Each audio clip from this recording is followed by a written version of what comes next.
Колкава камата ќе плаќаме по однос на 6 милиарди евро од договорот со Британија. Министерката за финансии не одговори, но потенцираше дека сепак ќе има камата која ќе треба да се плаќа.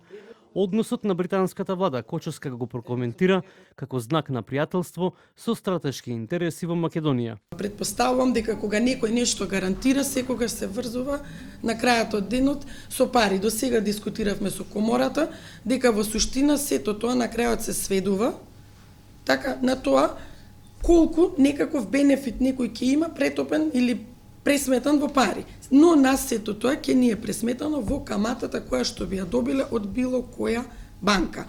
Сепак, не е само британската банка влада со ваква понуда. Има и други влади. Така, зошто некоја друга влада не излезе и не го гарантираше нашево кредитирање, туку беше британската влада. Тоа е знак за пријателство и нормално сега стратешки интереси секогаш ќе има. Британија сега во моментот има интерес да биде присутна во Македонија и тука нема ништо спорно. Барем по мене, ако има по вас. Бизнисот да биде присутен со најмалку 70% од извршувањето на работите во новите проекти и инвестиции, што ќе ги договори Македонија со Обединетото кралство во рамки на стратешкото партнерство, побара од Стопанската комора. Азески рече дека компаниите се задоволни од работата на владата. Нашиот став како бизнис е тука јасен. Ние ќе инсистираме во било каква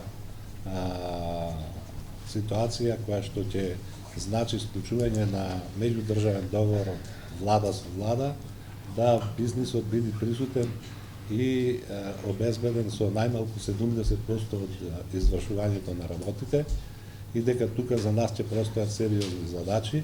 Британскиот амбасадор Метју Лостон рече дека тие се големи инвеститори и дека британската влада реши да го надградува тоа преку договор меѓу двете влади кој се фокусира на трговија и инвестиции за да се креира поголем раст од кој граѓаните ќе имаат корист.